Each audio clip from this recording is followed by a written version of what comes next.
Bismillahirrahmanirrahim. Assalamu alaikum, dear students. Welcome to Virtual University. I'm your course instructor for training and development, and today we are meeting for the 41st lecture. We were talking about special issues in training and development since the previous session. We had discussed the legal issues in training and development in the last session, and we had started our discussion about cross-cultural preparation. We had talked about various aspects of cross-cultural preparation. We had discussed the Hofstede's framework to analyze a country's culture, and we had discussed the qualities of a person who can be successful in a foreign assignment. The assumption was that with the global economies becoming more and more competitive, organizations, they need to expand and work in various different cultures, and therefore it is important to train employees and managers working in various countries to understand the cultures of different organizations and different countries. This phenomena has become so widespread. There are so many people who go and work in various different countries that this problem, this issue cannot be left unattended. And it is the job of the training and development department of an organization to provide such introduction, such orientation, such information, such exercises which can help a person get acquainted with a different culture and which can help a person become easily absorbed and adjusted in another culture where he or she is going to work at. A successful program which integrates a person and as his family as well in another culture, that is a combination of training, cross-cultural training, and other career management practices. Only training and orientation to the culture of a different country cannot be sufficient for successful completion of foreign assignments. The organization has to combine it with career management practices.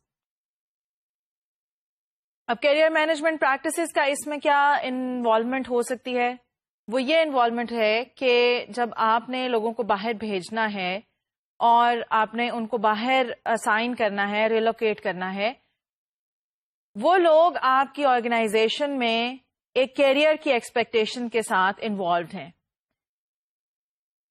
ये ज़रूरी है कि organisation इस बात का ख्याल रखे कि वो जिन लोगों को बाहर रिलोकेट कर रहे हैं, ये रिलोकेशन और बाहर की फॉरेन असाइनमेंट उनके कैरियर की एडवांसमेंट को सपोर्ट करे, बजाय इसके कि उनकी कैरियर एडवांसमेंट स्लो हो जाए.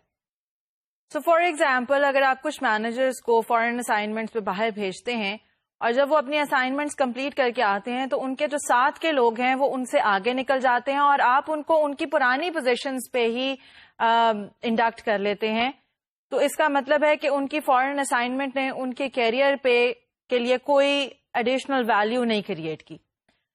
सो career management practices, they are very important in managing the effectiveness of foreign assignments and managing the effectiveness of people completing those assignments successfully. All right, so when people go to work in other places, there are three phases in which organizations need to prepare those people in different ways. Those three phases, the first phase is pre-departure phase, the second phase is on-site phase, and the third phase is repatriation phase. Pre-departure phase is the time in which an employee and his family are preparing to leave.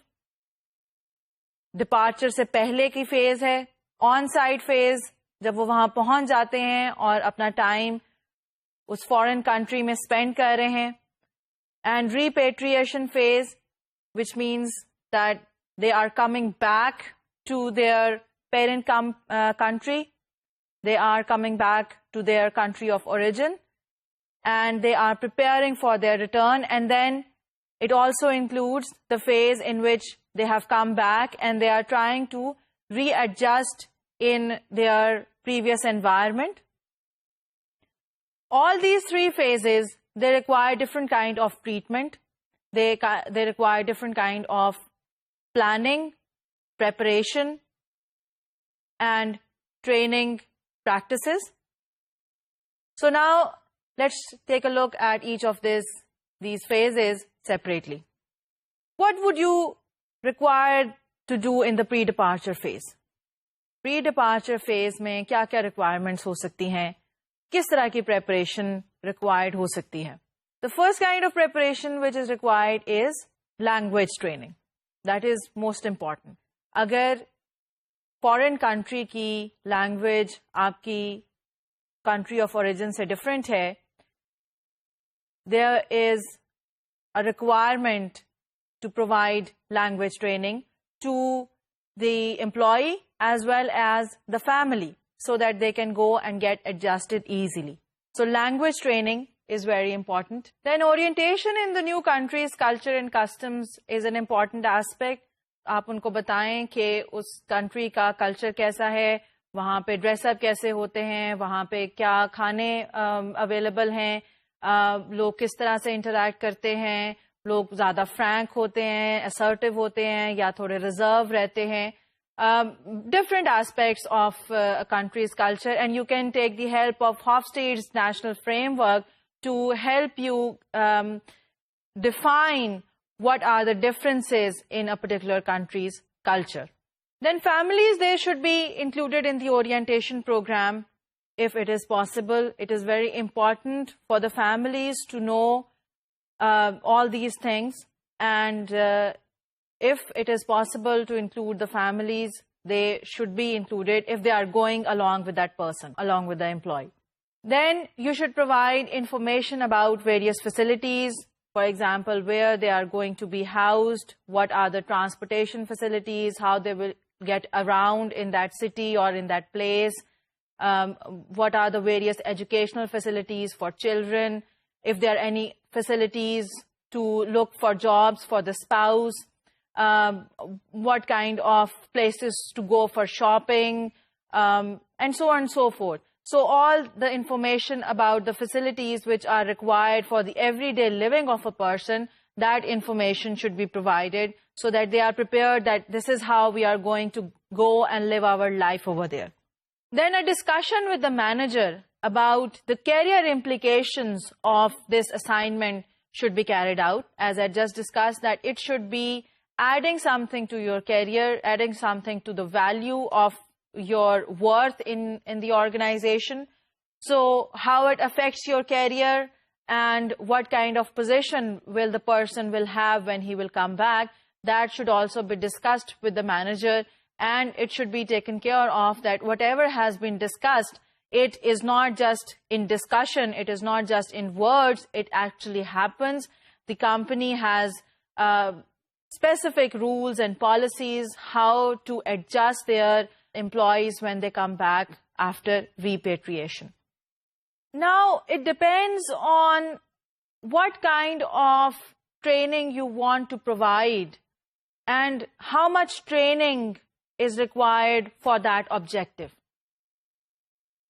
If you want to give information and knowledge only, then there will be different methods and different rigor in training. And if you want to give orientation to the employees about behaviors and about attitudes, then the kind of rigor you involve in the training programs would be different. It depends that how much a country's culture is different and how much is there a requirement to give them orientation and to prepare them for the differences. So if the country's culture is extremely different from the country of origin, then there is a greater requirement of training rigor. Now, what is training rigor? Training rigor is the extent of exercise, the magnitude of exercise, and the depth of those exercises which give you orientation and which prepare you about another culture. So आप जितना ज़्यादा उसके अंदर content, जितनी ज़्यादा exercises, जितनी ज़्यादा depth add करेंगे, that means that there is more training rigor in that exercise. So if you take a look at this graph, you can see that on the x-axis we have training focus and on the y-axis we have training rigor. On the x-axis, the training focus starts from knowledge and moves towards behavior, skills, and communications. So if you just want to impart knowledge, then your training rigor would be matched with it. On the y-axis, you can see that the training rigor moves from low to high. So if your focus of training is imparting knowledge, the training rigor will be low, and the kind of training which will be provided would be factual. And if you move towards the behavior, skills, and communications aspect, the training rigor will keep on increasing. The more you want the people to learn behaviors and skills and communications about a particular culture, the training rigor will keep on increasing. So you have seen in this graph that there are 3 levels of training rigor.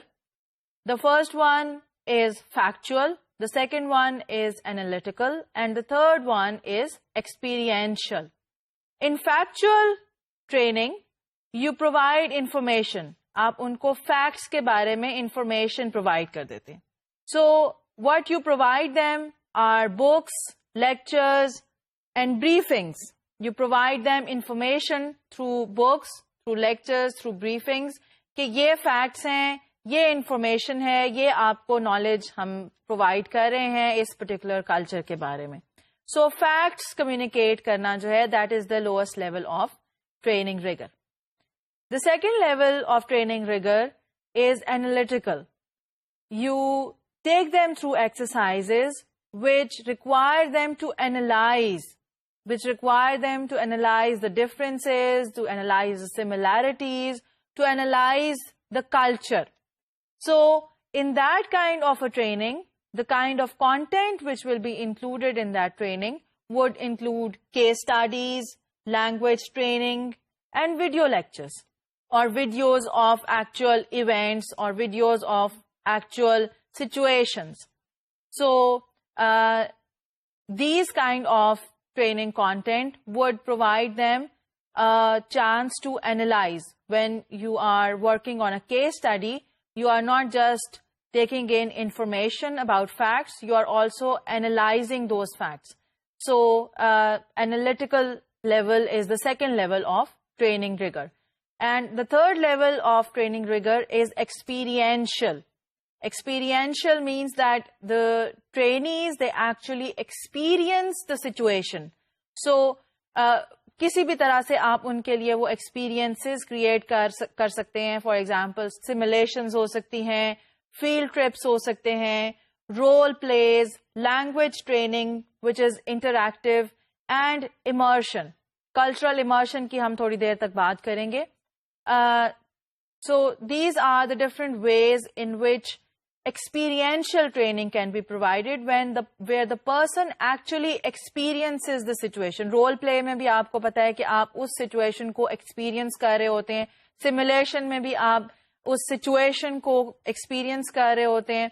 If language training is interactive, which means that the person the trainee is responding, the trainee is taking part in learning the language by giving responses, then that is also experiential learning. So that is the third and highest level of training rigor that you can incorporate in your training program. And through experiential learning, you can easily inculcate behaviors, you can make them learn skills and communication, whereas if you want them to learn knowledge and facts, then only factual information is provided. Now it depends. आपको पता है कि experiential training जो है उसमें ज़्यादा time required है, उसमें ज़्यादा rigor required है, उसमें ज़्यादा expertise required है. It's more time consuming, it's more costly. So it depends if it is really required for the employee to learn all these things. If the culture of the country is very different and all this exercise is required beforehand, then that kind of experiential training should be provided. Whereas if the culture is similar, for example, if somebody is moving from United States to United Kingdom, the culture is quite similar with some exceptions. The language is same, the culture is same, religion, common religions, they are the same. So people interact almost in the same way. So the same kind of training rigor is not required. Whereas if a person is moving from United Kingdom to China or to Japan, the cultures are starkly different. So a person who is moving to China, that person would require a lot more training rigor, a lot more training exercise, a lot more orientation about the culture to become easily integrated in that culture. So this was a brief discussion about the pre-departure phase. In the pre-departure phase, what kind of training exercises can be included and what should be the elements of the pre-departure phase.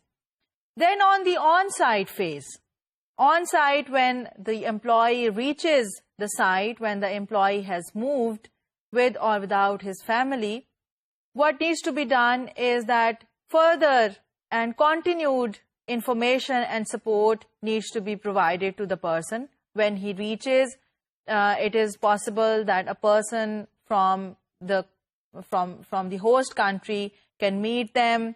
He can take them to where they are supposed to be housed. They can provide them information and orientation about how to move around and give some basic information in the start.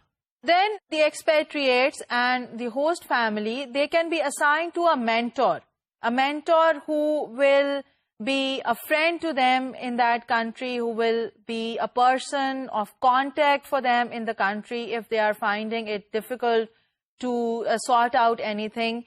That person can provide them information, support, and help. So if it is possible, a mentor from the host country should be paired up with the employee and his families.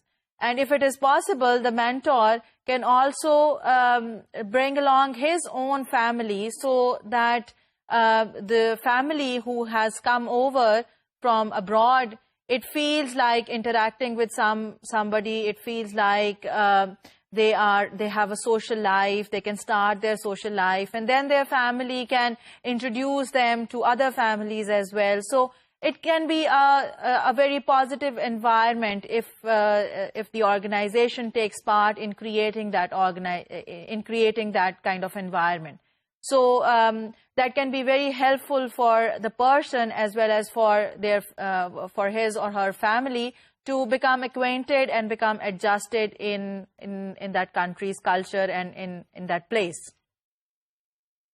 So on-site phase that requires continued help and support, that requires continued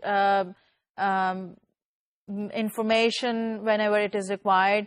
So if the organization can have a structured plan for that, if the organization can provide structured support on that, it would be really helpful for the person and for his family. The third phase is that of repatriation phase. Repatriation phase prepares expatriates for return to the parent company and country from the foreign assignment. So in this repatriation phase, employees and their families are expected to experience a high level of stress and anxiety about going back to their parent company and country, which they had left quite a while ago, and changes must have taken place while they were away. For example, when I went for my PhD, when I left, there was no load shedding in the country. There were no threats of epidemics. The country had a much better law and order situation. Security threats were not so widespread. But when I returned, the situation had completely overturned. So we had to cope with so many changes with which we were not acquainted before, with which we were not familiar. So it was a kind of difficult and stressful situation for myself and my family. And also the work environment had also changed. A lot of people had left, a lot of people had moved in, and the culture of the organization had shifted. As it happens, change is something that is inevitable. But if you are a part of that change, if you are living that change, you get adjusted to that. But if you are taken away from that change process and then you come back after some time and you have missed that period of change from your life, it becomes very difficult to adjust when change has been so drastic. So it's not necessary that for every person the situation is so drastic and the changes are so drastic, but there must be some kind of change. The organization will be changed. The organization members, there may be different faces, new faces. So when a person comes back, when his family comes back, they may be experiencing a high level of stress and anxiety about this shift. Another example of this situation is that if a person had left USA before the 9/11 attacks and he came back after those 9/11 attacks somewhere 2 or 3 years down the lane and came back to America in, let's say, 2004, 2005, and that person belonged to a Muslim community, it would be a shock for him to see that the way Muslim community is being treated in United States after the 9/11 attack is quite different. They are a lot more careful about interacting with Muslims. They are a lot more careful about employing them in organizations. They are suspicious about their activities. And they are scrutinized. A lot of Muslims from various countries, they have been scrutinized and they have been questioned and interrogated. And the level of trust that is there for the Muslim community in the United States, it has gone down. So a person who has returned from a foreign assignment after 4 or 5 years after the 9/11 attack would find it very stressful to adjust with that situation, that the same kind of trust, the same kind of friendliness is not there. There is an impression of hostility, an impression of distrust towards the Muslim community. So it can be stressful. It can bring a lot of anxieties when people come back after a certain period of time and see that things have changed, things have moved on, and they have actually not experienced it. They have not actually gone through the same kind of experience, and they have missed something. So if the organization can help these people get adjusted, it can be a very positive action from the organization.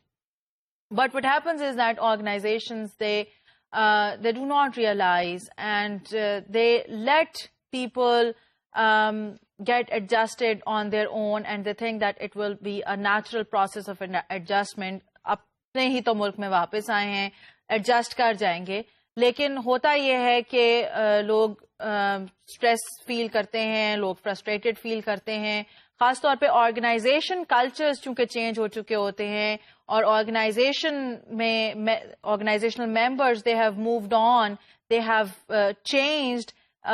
जो आपके friends होते हैं वो उस तरह से आपके friends नहीं रहते, जो आप अपने समझते हैं कि आपके साथ हैं लोग, वो दे have moved in different directions, उनकी प्रायोरिटीज चेंज हो चुकी होती हैं, उनकी एफिलिएशंस चेंज हो चुके होते हैं, उनकी पॉलिटिकल एफिलिएशंस चेंज हो चुकी होते हैं। सो वो जो सब चेंज है वो आपके लिए उसको समझना, उसके अंदर रीएडजस्ट करना एक बहुत मुश्किल काम होता है। और अगर आप किसी नई जगह पे जाएं तो आपको ये पता होता है कि ये लोग स्ट्रेंजर्स हैं, इनके साथ आपने you've got to make friends with them, इनके साथ आपने चलना सीखना है। लेकिन जब आप उन्हीं लोगों में वापस आते हैं जिनको आप जानते हैं और फिर वो उस तरह से बिहेव नहीं करते जिस तरह से वो पहले करते थे, तो ये आपके लिए उसको समझना, उसको अंडरस्टैंड करना, उसके साथ एडजस्ट करना बहुत मुश्किल हो जाता है। सो इसकी वजह से बहुत से लोग जो कि दोबारा वापस आते हैं अपनी पेरेंट ऑर्गेनाइजेशन में, they feel frustrated and after some time they leave the organisation because of this frustration and because of this lack of attention that is given to them.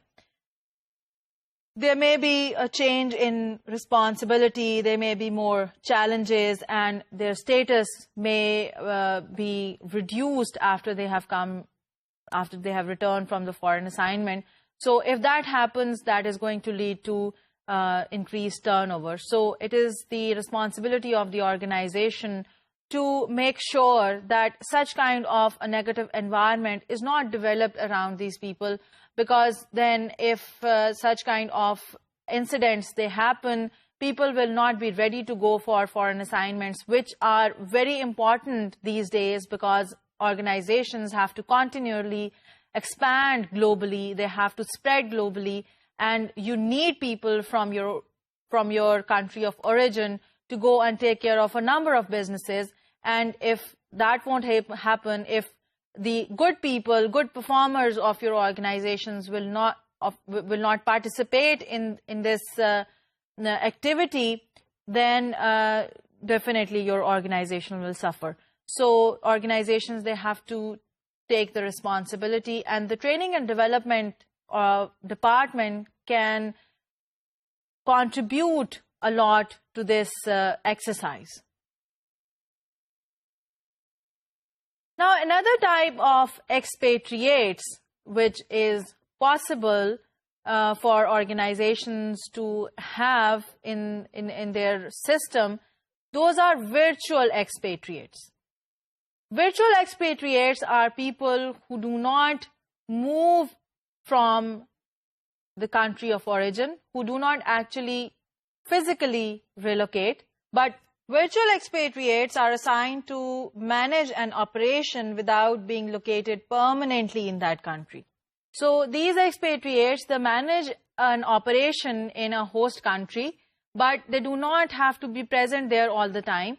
They may visit once or twice in a year or in that kind of a frequency, but they will not be permanently moving to the other place.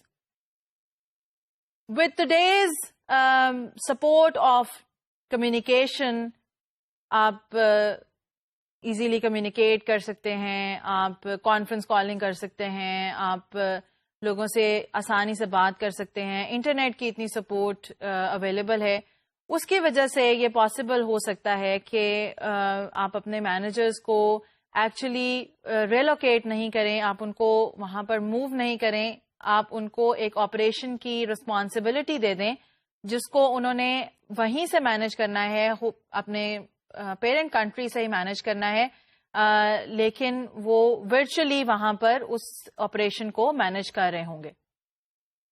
This kind of possibility it has several advantages as well as disadvantages. The advantage is that it allows the employee to manage globally while keeping in close touch with the home office. So एक इसमें फ़ायदा ये है कि वो home office के headquarters के बहुत क्लोज हैं, वो वहाँ पे मौजूद हैं और वो हेडक्वार्टर की सिचुएशन को एनालाइज करते हुए, हेडक्वार्टर की स्ट्रेटजी को सामने रखते हुए होस्ट कंट्री के ऑपरेशंस को मैनेज कर रहे हैं. So there is more strategic integration in this case. It is definitely less expensive. The person does not have to move, so that person can be present in the parent country, in the parent company, and manage the host country, host company's operations, and that is definitely less costly. But the disadvantage is that that person, since he is not physically present over there, there are a number of things which become evident when you are physically present at a place. So, और फिर ये कि जो host country के employees हैं, जब उनको ये पता होता है कि आपका मैनेजर जो है या आपका जो हेड है वो वहाँ पर मौजूद नहीं है, वो वहाँ फिजिकली प्रेजेंट नहीं है, तो that creates an environment of casualty. Casual environment जो है वो लगता है कि चूंकि बॉस ही मौजूद नहीं है, फिजिकली मौजूद नहीं है, तो हमें काम करने की जरूरत नहीं है. But that can be taken care of. Structures can be developed to make sure that people don't get an illusion that person is not physically present.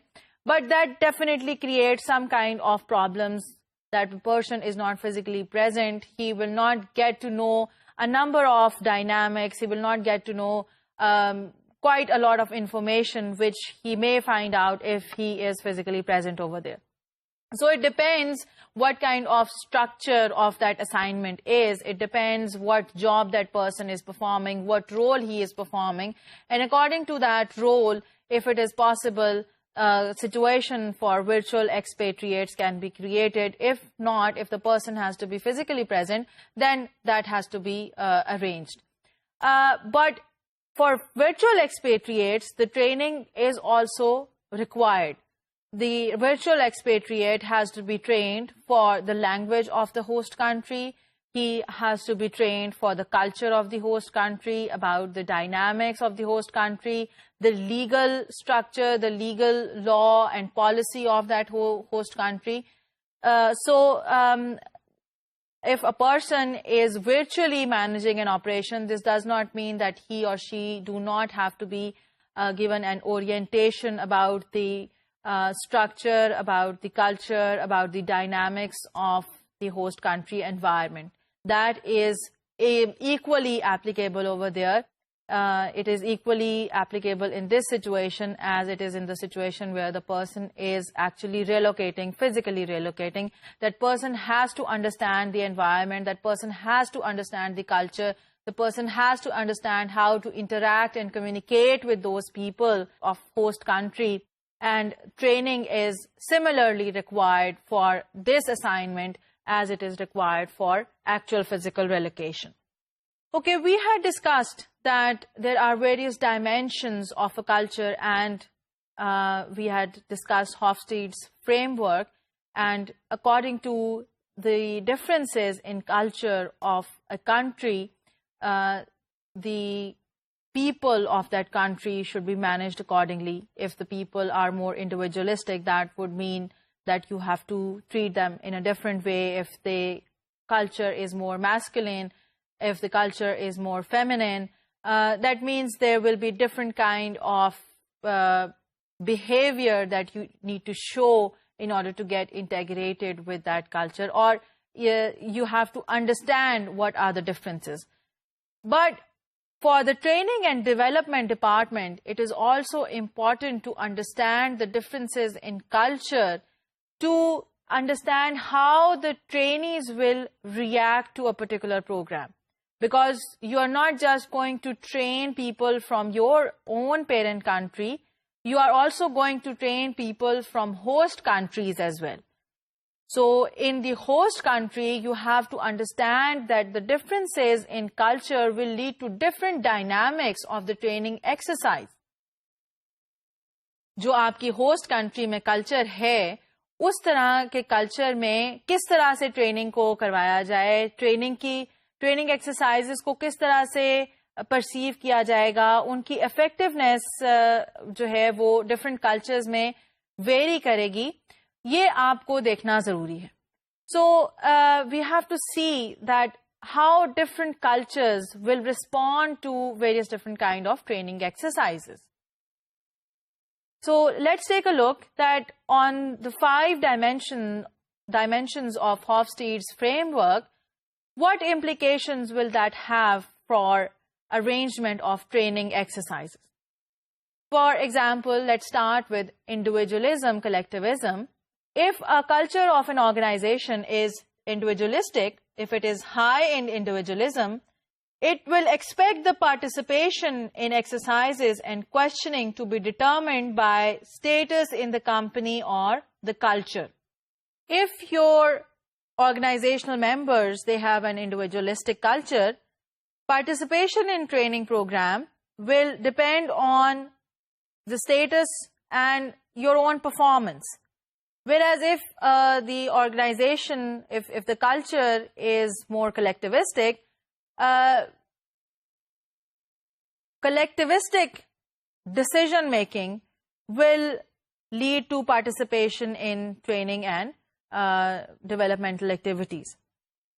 So अगर आपकी organization का culture, अगर आपकी country का culture जो है वो collectivist है, उस situation में there will be a committee of people deciding who is going to participate in a training program. The advice of many members of the organization will be taken, and only the performance of the person is not going to be the only criteria to lead to the participation in the training program. So only performance based decisions नहीं होंगे, बल्कि collectivist nature के decisions होंगे जिसमें दूसरे लोगों की दूसरे लोगों का एडवाइस, उनका ओपिनियन भी शामिल किया जाएगा to make the decisions. Only merit based और performance based decisions will not be taken. Then if a culture is high in uncertainty avoidance, it expects formal instructional environment and less tolerance for impromptu style. अगर uncertainty avoidance का culture है तो लोग ये expect करेंगे कि आप उनको स्ट्रक्चर्ड एक्सरसाइजेस करवाएं, आप उनको स्ट्रक्चर्ड प्रोग्राम प्रेजेंट करें, उनको ये पता हो कि उन्होंने क्या सीखना है, उन्होंने किस तरह से सीखना है, उन्होंने क्या क्या एक्सरसाइजेस करनी है, इन एक्सरसाइजेस के क्या रिजल्ट्स होंगे, इसमें से वो क्या सीखेंगे, and so on and so forth. So they are not going to accept an extempore or an impromptu kind of style in which they are ambiguous about what is going to be the content of the training program, what is going to be the structure, what is going to be a method. So अगर आप उनको कहें कि हम कुछ exercises करने लगे हैं जिसके बारे में आपने उनको पहले नहीं बताया था, तो they are going to feel insecure, they are not going to feel comfortable about that. And then the exercises, they also need to be very structured so that they feel confident in going ahead with them, because they belong to a culture which is high in uncertainty avoidance. Then if the culture is low in masculinity, it values relationship with fellow trainees. अगर आपका high है masculinity के अंदर, तो आपका जो style है training का वो इंडिपेंडेंट होगा, वो परफॉर्मेंस ओरिएंटेड होगा, वो असर्टिवनेस उसके अंदर ज्यादा होगी. और अगर आपके जो ट्रेनीज का कल्चर है वो हाई इन फेमिनिटी है, तो they will form bonds, they will form groups, they will have more collaboration among each other rather than having an individualistic kind of style, rather than having an independent kind of style. Then female trainees will be more accepted in a feminine, in a culture which is high in femininity. Female trainers will not be accepted in a culture which is high in masculine values. So जो cultures जो हैं उसमें masculine values जो हैं वो ज़्यादा prominent होती हैं, वहाँ पे ये possible है कि female trainers को उस सेम निगाह से ना देखा जाए जो कि जिस तरह से मेल ट्रेनर्स को देखा जाता है. So you also have to be careful about this fact that what kind of a culture, whether it is high in masculinity or high in femininity, what kind of trainers should you incorporate in the training program. Then if a culture is high in power distance का क्या मतलब है कि the distance between the trainers and trainees will be considered significant. This means that trainees will expect that the trainer will be an expert, because distance जो है वो trainees और trainer में ज़्यादा consider किया जाएगा. तो trainees ये expect करेंगे कि trainer एक expert है, वो trainer को follow करना चाहेंगे, वो trainer से guidance लेना चाहेंगे. So trainer will be viewed as a person who will be a role model, a person who is an expert, who is a know-all, who knows all the answers. So that is a position which will be given to the trainer in a culture where there is high power distance. Whereas if there is low power distance in a culture, then the distance between trainer and trainee, the reservation, the magnitude of frankness, the friendliness, that is going to be different in a culture which is low in power distance, जो कि ऐसे culture में trainer को facilitator के तौर पे consider किया जाएगा, उसको एक friend के तौर पे consider किया जाएगा, उसको एक ऐसा person consider किया जाएगा जो कि आपको सिखाने में help कर रहा है, rather than a person who is a know-all. So that is also going to be a consideration for you to arrange your training programs. Then the final dimension is time orientation. So culture with a long-term orientation will have trainees who are likely to accept developmental plans and assignments. So Jin cultures में long-term orientation है, जिन cultures में future के बारे में सोचा जाता है, तो अगर आप उनको ऐसे training programs, ऐसी developmental activities provide करेंगे which tell them that this is going to be beneficial for them in the future, somewhere 5 years or 10 years down the lane, they will find that valuable. Whereas if there is the time orientation is short-term, then you need to provide them with exercises and training programs which give them immediate benefits, which give them a benefit which will materialize in the near future. So if you say that this is going to help you something 10 years down the lane, they will say, well, 10 साल किसने देखे हैं, 10 साल के बाद किसको पता है. वो 10 साल के बारे में परसीव नहीं करेंगे क्योंकि उनका जो कल्चर है वो शॉर्ट टर्म ओरिएंटेशन रखता है. उनको ये पता है कि 1 साल या 2 साल के बारे में कैसे प्लान करना है. सो ऐसे कल्चर में आप ऐसी एक्सरसाइजेस प्रोवाइड करें जो कि which are more short term, whereas cultures with a long term orientation, they will value more the developmental activities which lead to future benefits. So these are the various implications of cultural differences on how training programs are accepted, how training activities are perceived by the trainees, and how the training and development department of an organization can organize and it can shape the training exercise according to the culture of a country, according to the culture of the trainees who are attending the training program. Okay, so we have discussed about cross-cultural preparation, about cultural differences that have an implication for the training and development department.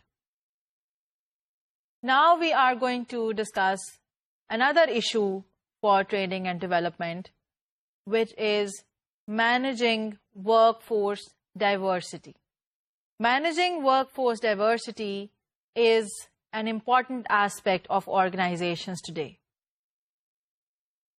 But in order to understand what do we need to do about managing diversity, let's first define what diversity is. Diversity is any dimension that differentiates one person for another. Diversity can be a difference between one person and another. It can be a difference in race, ethnicity, religion, physical disability, and so on and so forth. It can be a difference in values. It can be a difference in style. It can be any kind of a difference that a person has from one another. But when people with the same kind of difference, when people with the same kind of values or with the same kind of background, they become significantly important in numbers in a particular environment, then we need to manage that diversity. Diversity is not just limited to race, sex, religion, so on and so forth, but the major dimensions on which diversity makes a difference, major dimensions on which being different on these dimensions becomes important for the organizations, for the societies, are the dimensions that we keep on reading in everyday literature. But this doesn't mean that diversity is limited to these dimensions. Diversity can come from any kind of difference. वो एक हम मुहावरा बोलते हैं, अंधों में काना राजा. ये जो काना राजा है, ये भी डाइवर्सिटी है. That person जो कि ब्लाइंड लोगों में एक आंख रखता है, वो भी एक डाइवर्सिटी की डायमेंशन ही है. But we are not concerned about that person with one eye, क्योंकि ना बहुत ज्यादा अंधे हैं और ना बहुत ज्यादा काने हैं. So we become conscious about those dimensions which become significantly important in numbers. So managing diversity comes into play when we have to manage a particular group of people which are, although in minority, but have become significant in numbers. So managing diversity is managing people from various races, ethnicities, gender, backgrounds, disabilities, etc. Managing diversity means creating an environment that allows all employees to contribute to organizational goals and experience personal growth. So it is about creating a positive environment which allows people to experience personal growth and to contribute to the organization.